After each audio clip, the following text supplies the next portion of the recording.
Hello everyone. दोस्तों आज हम आपके साथ डिस्कस करने जा रहे हैं जूनियर ऑडिटर का पेपर जो आज कंडक्ट करवाया गया 29 सितंबर 2024 को। इसको हम कवर करेंगे। ये आपका पेपर ए सीरीज का पेपर है, ठीक है। तो इसके आंसर जानेंगे। इसमें एचपीजीके और इंडिया जीके जो आपकी नेशनल और इंटरनेशनल अफेयर है इसको कवर करेंगे। तो पहला क्वेश्चन आपके पास दिया गया, उस स्थान की पहचान निम्नलिखित में से कीजिए जहाँ हिमाचल प्रदेश में स्पीति नदी सतलुज नदी में मिलती है। तो इसका राइट आंसर बन जाएगा आपका नागमिया, जो कि नौर में है। यहाँ पर सतलुज नदी स्पीति में मिलती, स्पीति नदी सतलुज में मिलती है, ठीक है। करछम की बात कीजिए, यहाँ पर वसप्पा नदी मिलती है सतलुज में। फिरनू की बात कीजिए तो मंडी का ये नोगली जो नदी है, मंडी सतलुज की सहायक नदी नोगली, ये आपकी मंडी में मिलती है फिरनू नामक स्थान पे। स्पीति आपकी कुंजुम श्रृंखला से निकलती है। इसकी दो सहायक नदियां हैं, तेगपो और कब्जियां, ठीक है।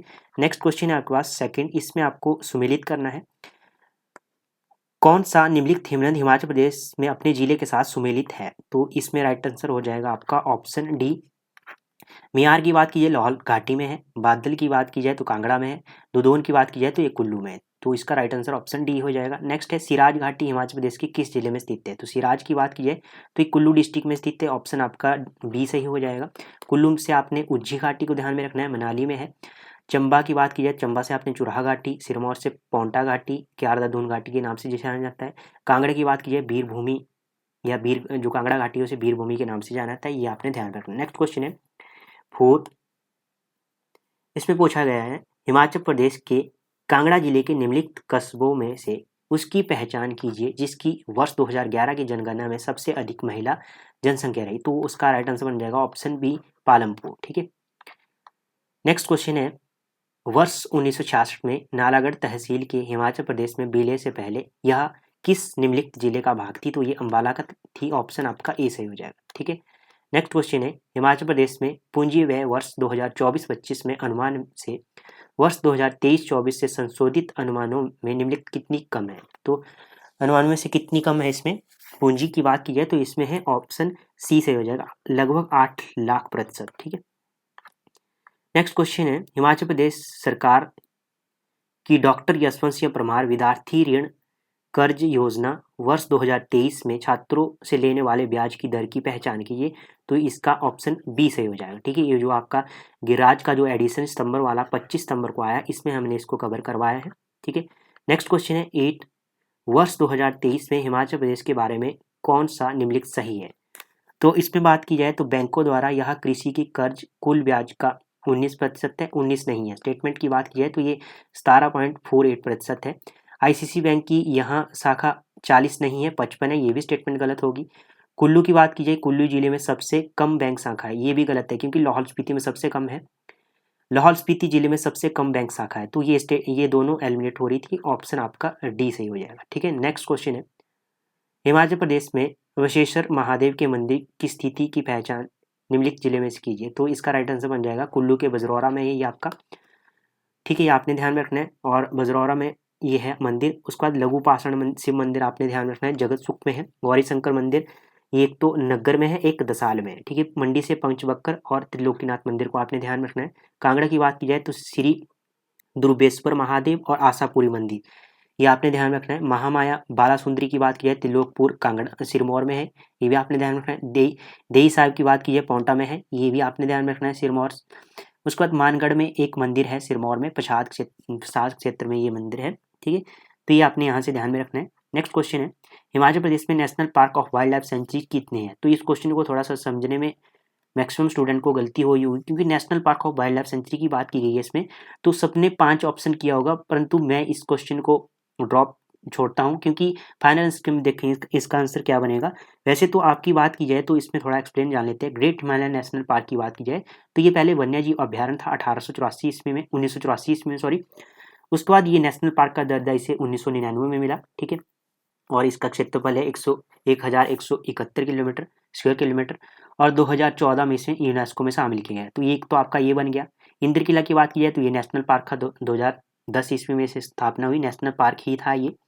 खीरगंगा की बात की जाए तो खीरगंगा आपका ये भी, ठीक है। उसका सिंबल वाला की बात की जाए तो ये 1958 में वन्यजीव अभयारण्य था और ये 2010 में इसे नेशनल पार्क का दर्जा मिला, ठीक है। दूसरा तो ये हो गया। तो इसके अकॉर्डिंग आपका ऑप्शन 2 हो जाए डी बन जाएगा। परंतु कई बुक्स में मैंने स्रोत देखे तो 4 भी बन रहा है, तो इसका हम देखेंगे फाइनल आंसर में कौन सा आंसर मानते हैं। सिंबलवाड़ा की बात की जाए तो ये 2010 में इसकी स्थापना हुई, सिरमौर में है। 27.88 वर्ग किलोमीटर का एरिया है। ठीक है। पिन घाटी की बात की जाए तो ये आपका लाहौल स्पीति में है। 675 वर्ग किलोमीटर का एरिया है और 9 जनवरी 1987 को इसकी स्थापना हुई। ठीक है। नेक्स्ट क्वेश्चन है, गद्दी वैली की चित्रकला बनाने वाली चित्रकार का सही नाम निम्नलिखित में से कौन सा। तो यह है शोभा सिंह, ऑप्शन आपका डी सही हो जाए। इनकी है एक तो कांगड़ा ब्राइडल और सोनी महारवाल और हीर रांझना, ये इनकी चित्रकला है। नेक्स्ट क्वेश्चन है, वर्ष 2023 तक हिमाचल प्रदेश में जड़ी बूटी हर्बल उद्यानों की पहचान कीजिए। तो ये है ऑप्शन सी सही हो जाएगा 4। नेक्स्ट है, वर्ष 2023 में हिमाचल प्रदेश में पर्यटन का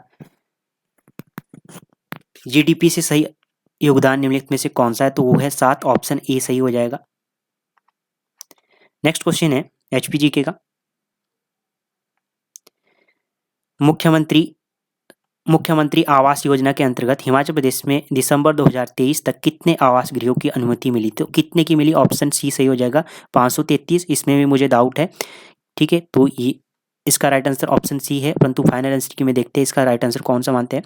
नेक्स्ट है 15, हिमाचल प्रदेश द्वारा खेलो इंडिया यूथ गेम 2024 में जीते गए रजत पदकों की संख्या की पहचान कीजिए। रजत की पूछी गई है, तो रजत की बात की जाए तो 5, ऑप्शन आपका बी सही है। टोटल की बात की जाए तो 14 थे, 1 गोल्ड था आपका और 8 ब्रॉन्ज मेडल थे। ठीक है। वर्ष 2009 से 2014 में लोकसभा स्पीकर की पहचान निम्नलिखित में से कीजिए। अब ये इंटरनेशनल और नेशनल अफेयर आ जाता है यहाँ से। मीरा कुमार, ऑप्शन आपका डी सही हो जाएगा। ठीक है, ये सासाराम लोकसभा क्षेत्र से संबंधित थे। सुमित्रा महाजन की बात की जाए 2014 से 19 तक रहे ये लोकसभा स्पीकर। मनोहर जोशी की बात की जाए 2002 से 2009 तक रहे। सोमनाथ चटर्जी 2004 से 2009 तक ये स्पीकर रहे। नेक्स्ट क्वेश्चन, भारत सरकार ने प्रधानमंत्री ग्राम सड़क योजना कब आरंभ की। ये आपका ऑप्शन बी सही हो जाएगा 2000 ईस्वी में। ठीक है। नेक्स्ट क्वेश्चन है आपके पास, इसमें पश्चिम बंगाल के बारे में आपको विचार करना है। तो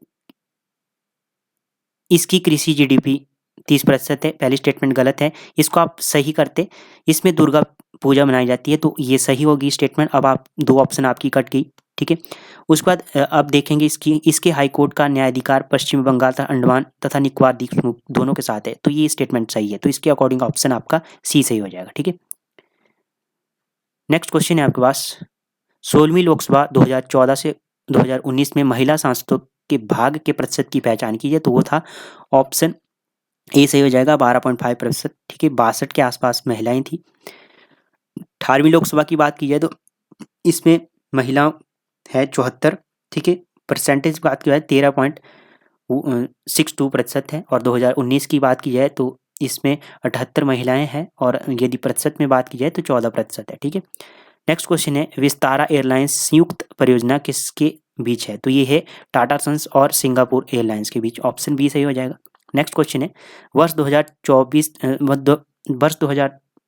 वर्ष 1943 में सुभाष चंद्र बोस ने अंतरिम सरकार कहाँ बनाई। तो वो बनाई सिंगापुर में, ऑप्शन आपका डी सही हो जाए। नेक्स्ट क्वेश्चन है, चंद्रयान 3 के साथ संबंधित महिला वैज्ञानिक की पहचान कीजिए। वो है आपकी रितु कारिधवाल। ठीक है, ऑप्शन आपका सी सही हो जाएगा। डायरेक्टर थी ये, रॉकेट वुमेन के नाम से इसे जाना जाता है। नेक्स्ट क्वेश्चन है 23, अनीता रत्नम किस निम्नलिखित नृत्य की प्रसिद्ध नर्तकी है। तो यह है भरतनाट्यम। ठीक है, इन्होंने एक शैली भी चलाई है नाट्य की, नियो भारतम। ठीक है, उसके बाद है, किस निम्नलिखित वर्ल्ड इकोनॉमिक फोरम की बैठक जनवरी 2024 में दावोस में हुई। तो वो हुई 54वीं, ऑप्शन सी सही हो जाएगा। नेक्स्ट क्वेश्चन है, अफ्रीका की सबसे बड़ी झील की पहचान कीजिए। तो वो है विक्टोरिया झील, ऑप्शन आपका बी सही हो जाएगा। नेक्स्ट क्वेश्चन है, सिमोन टेल कौन है। तो ये है, इसको भी मैंने डाउट पे रखता हूँ क्योंकि इसका राइट आंसर यदि बात की जाए तो ऑप्शन डी बन जाएगा, परंतु आंसर की में देखते हैं इसका राइट आंसर कौन सा होगा। नेक्स्ट है, सार्क के सचिवालय की पहचान कीजिए। तो ये काठमांडू, ये पीजीटी हिंदी में भी पूछा जा चुका है क्वेश्चन। नेक्स्ट क्वेश्चन है, किस वर्ष ओलंपिक खेलों में ओलंपिक गाना प्रथम बार लिया गया। तो ये क्वेश्चन भी स्क्रैप हो सकता है क्योंकि इसमें 1896 मेरे हिसाब से इसका आंसर बनना चाहिए, और जो इसमें ऑप्शन में नहीं दिया गया है। यदि 1920 की बात की जाए तो शपथ ग्रहण करने की परंपरा चली थी 1920 में एंटवर्प में जो ओलंपिक हुआ था आपका। शुभंकर की बात की जाए तो शुभंकर की परंपरा 1968 में हुई। ध्वज सृजन की बात की जाए तो 1913 से इसकी परंपरा शुरू हुई। और मसाल होती है, जो मसाल जलाने का कार्यक्रम, ये कब से शुरू हुआ? 1928 में ओलंपिक में। ठीक है, तो ये आपने ध्यान में रखना है। नेक्स्ट है 29, यूएनओ की किस धारा में सुरक्षा परिषद को वीटो पावर मिलती है? तो ये मिलती है 27(3), जो आपका क्लोज 3 है उसमें मिलती है। ऑप्शन डी सही हो जाएगा। नेक्स्ट क्वेश्चन है लास्ट, मानवाधिकार दिवस की तिथि तथा महीने के नाम की पहचान कीजिए। तो ऑप्शन ए सही हो जाएगा, दिसंबर, 10 दिसंबर। तो ये हो गया HPG के और इंटरनेशनल अफेयर। बाकी इसका हिंदी और इंग्लिश का जो सेक्शन है वो हम बाद में कवर करेंगे, उसको पूरा एक्सप्लेन के साथ कवर करेंगे। तो धन्यवाद दोस्तों, मिलते हैं नेक्स्ट सेशन में, तब तक के लिए जय हिंद, जय भारत।